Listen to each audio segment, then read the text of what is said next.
Merci de nous rejoindre pour cette session d'information. Fidèles téléspectateurs, bonsoir. Au sommet de cette édition, nous parlerons d'action de grâce avec le Centre international de la mission prophétique et d'évangélisation Christ Sauveur des Nations qui célèbre ses 10 ans d'existence. Une cérémonie d'action de grâce à suivre dans ce journal. Fidèles téléspectateurs, bonsoir. Merci de nous rejoindre. De l'appétit pour vous qui êtes à table. Après le mai, la première édition décentralisée du FOMECAF, Forum des médias chrétiens d'Afrique francophone, qui s'est tenue du 30 octobre au 1er novembre 2023 à Ouagadougou, s'est refermée sur des notes de satisfaction non seulement pour les organisateurs, mais aussi pour les participants venus du Mali, du Niger, du Togo, du Bénin, de la Côte d'Ivoire, du Cameroun et bien sûr du Burkina Faso. Tous repartent outillés pour promouvoir la paix à travers les productions médiatiques, d'où le thème de la rencontre médias chrétiens, outils de paix dans un monde en conflit.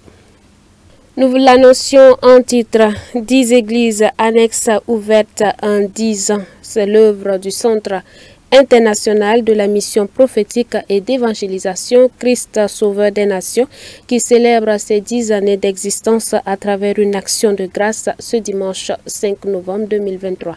Le reportage avec Abibala Ibourema, Jonas Tondi. Centre international de la mission prophétique et d'évangélisation Christ Sauveur des Nations, en abrégé CIMPCN, est né en 2013. Après une décennie d'existence marquée par des miracles et d'implantation de plusieurs annexes, le fondateur de ce centre a jugé important de faire une halte pour rendre grâce à Dieu pour les 10 ans du ministère le dimanche 5 novembre 2023 dans le quartier Zongo de Ouagadougou. Alors, nous pouvons que dire merci à Dieu parce qu'au cours de ces 10 ans, ça n'a pas été facile, mais le Seigneur a témoigné sa fidélité envers son œuvre. Alors, dans les 10 ans, premièrement, on était dans le quartier Yagma. C'est là qu'on a commencé l'œuvre de Dieu. Et 6 ans après, le Seigneur nous a dit de quitter et de venir commencer encore à zéro dans ce quartier. Pratiquement, nous sommes venus sans concession ici. Il n'y avait aucune concession. Mais par la grâce de Dieu, au cours de ces 10 ans, nous pouvons dire que nous avons ouvert au moins 10 églises. Et dans les 10 églises, certes qu'il y a des brebis galeux, et il ne nous reste que 9 églises et nous disons merci à Dieu. Cette journée de célébration des 10 ans du ministère marque aussi la fin des 40 jours de jeûne et prières faits par les fidèles de cette dénomination. Invité pour donner la parole vivante du jour, le messager a élucidé l'importance d'une action de grâce et félicité le prophète pour sa vision. J'ai vu vraiment, il a commencé petit. Je l'ai connu même avant qu'il rentre dans l'œuvre de Dieu. Mais j'ai vu un jeune vraiment qui se bat pour l'œuvre de Dieu.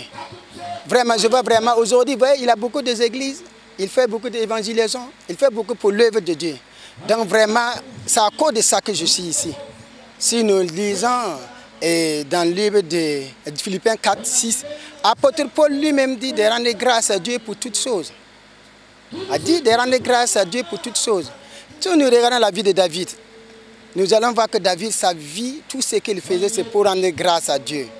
Si nous regardons Salomon, Salomon a rendu grâce à Dieu pour toutes choses. Il y a beaucoup de références dans la parole de Dieu que nous devrons rendre grâce à Dieu. Invité à cette célébration, l'autorité coutumière qui coiffe la zone de Zongo a témoigné la discipline des membres du CIMPCN. Il a également félicité le prophète pour son sens élevé de vivre ensemble. Pasteur, on a une coordination, en tout cas une entente très bien avancée, que je n'arrive pas peut-être à retrouver ça chez d'autres pasteurs. Mais chez d'autres pasteurs, ils méprisent plus les chefs coutumiers, disant que nous sommes on a une appartenance avec le diable. Bon, mais avec lui, bon, je sens que vraiment je revois une autre religion. Je ne dirais pas que c'est la même religion que je vois depuis mon enfance jusqu'à maintenant. Donc bon, je me dis peut-être que c'est la compréhension et autres. Maintenant, on commence à comprendre la religion et la tradition. Nous ne sommes pas ennemis. Il n'y a pas d'anomanie dans tout ça. Nous sommes tous issus de la tradition. Et c'est bien vrai. Et même si comme on le dit, même si tu répudies ta femme, qui a des enfants avec toi, tu n'auras plus affaire à la femme. Tu ne veux peut-être même plus la voir. Mais il y a un lien entre vous, il y a l'enfant entre vous, il y a un lien. Les coutumes et les religions, c'est comme ça. Il faut qu'on s'entretienne. Comme le dit le Mogo Naba. En termes de perspective, le CIMPE-CSN compte bien avant la fin de cette année ouvrir une nouvelle église dans la zone de Surgubila. Et l'année 2024 sera consacrée aux grandes campagnes d'évangélisation pour les saluts des âmes.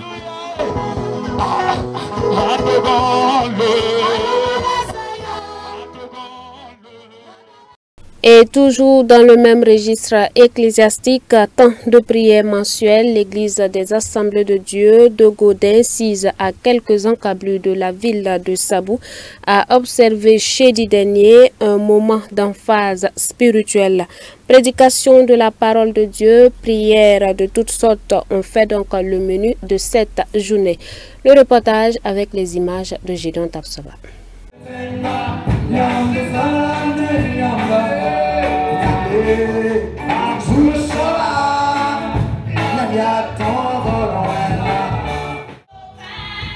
Temps de prière mensuelle à Sabou-Godin, l'activité a eu lieu ce jeudi 2 novembre 2023. Louanges, adorations, prestations de groupes et de chorales ont précédé la prédication de la parole de Dieu. Levons-nous et cherchons Dieu selon Ésaïe, le chapitre 55 du verset 6 au verset 7. C'est l'intitulé du message donné par le docteur Jean-Marie Badiel. Selon l'orateur, il est plus que temps de retourner à l'Éternel, de marcher conformément selon sa parole, censée réformer nos vies en droite ligne avec la vision du centenaire de l'Église des Assemblées de Dieu du Burkina Faso. C'est en quelque sorte inviter le peuple de Dieu à reconsidérer l'autorité de la parole de Dieu dans tous les compartiments de notre vie. Et j'ai l'habitude de le dire, la vie du croyant ne doit absolument réserver un endroit sur lequel la parole de Dieu ne peut pas faire jaillir sa lumière. Notre vie ne doit tenir aucun secret devant la parole. Si nous voulons réellement vivre un réveil efficace, biblique, authentique, qui va porter des fruits pendant le rayonnement, il faut que nous revenons à la parole de Dieu. Ce sont des temps de prière qui vont au-delà de l'église locale de Godin et le président de la région ecclésiastique de Pouni, à laquelle appartient cette église, de saluer le travail abattu en ce lieu pour l'édification des fidèles. Singra ya gode la ara nafadan yida la ha ne runda ton gesam ti pa gode mbale puni solma fa sunre ya non. Ça fait longtemps que cette œuvre a commencé et ça a commencé d'abord à Godin. Mais aujourd'hui, on se rend compte que cette œuvre-là, ça ne bénéficie plus seulement à Godin. Ça bénéficie à toute la région de Poni et tout le Burkina Faso. Donc il est très content pour tout ce qui se passe ici. Et deuxième chose, il est content du pasteur Samuel Sabadgo et de l'œuvre qu'il est en train de mener dans cette région ici. Aruba noma ton yida yaso la ton ko so ya to wenam kele songwe taru yi khan lore fi wenam wawre. Ils viennent des quatre coins du Burkina Faso pour prendre part à ce temps de prière. Eux, ce sont les fidèles qui ne tarissent pas de témoignages sur les miracles opérés en ce lieu. Depuis que j'ai commencé à venir ici, en tout cas, le Seigneur a fait beaucoup de choses dans ma vie que je ne peux pas exprimer. Vraiment, il y a des choses vraiment que je pensais impossibles, qu'aujourd'hui je rends grâce à Dieu. Alors, ce qu'il faut noter aussi avec cette prière, c'est que quiconque tombe sur ce programme, ce n'est pas un hasard, parce qu'on ne vient pas ici au hasard. Lorsque Dieu veut faire quelque chose dans ta vie, lorsque Dieu veut répondre à une de tes questions, répondre à une de tes requêtes et que tu tombes sur cette prière, ne prends pas ça au hasard. Brille venir et tu verras vraiment la main de Dieu. Nous l'avons expérimenté et nous continuons toujours de l'expérimenter. Les témoignages sont donc légion et qui de mieux que le pasteur principal de l'église, celui au travers de qui tout a commencé, un jeune pasteur, d'exhorter la nouvelle génération à se laisser entièrement utiliser par le Seigneur. Nous voyons que depuis le début de cette œuvre ici, il y a eu beaucoup de changements dans la vie de plusieurs femmes. Alors on se rend compte qu'il y a des femmes qui n'avaient pas d'enfants, mais par la grâce de Dieu, elles ont eu l'enfantement. Des femmes qui n'étaient pas engagées dans la foi et dans l'œuvre de Dieu, à cause de cette œuvre qui se fait ici, on voit que ces femmes sont engagées dans l'œuvre de Dieu. Donc je peux dire que depuis que ce ministère a commencé, on voit beaucoup de changements dans la vie des femmes et je ne peux que rendre grâce à Dieu pour cela. Amen. Cette année même, il y a eu jusqu'à 8 femmes qui sont amenées leurs bébés. Dieu les a fait grâce et ils ont eu ces bébés. Ça nous réconforte. Beaucoup de personnes, il y a d'autres qui n'arrivent pas à marcher, des paralytiques. Cette année, nous avons eu 3 personnes.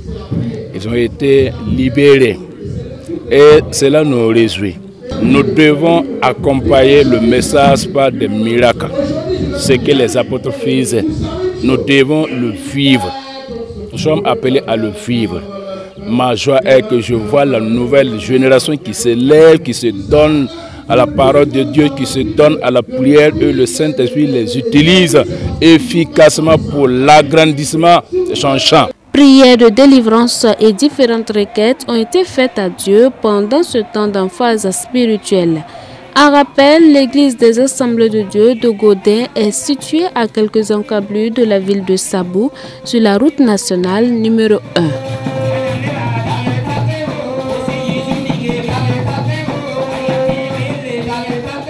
Et nous ouvrons aussitôt la page de l'actualité. Hors de chez nous, la guerre entre Israël et le Hamas continue de diviser au sein de l'ONU.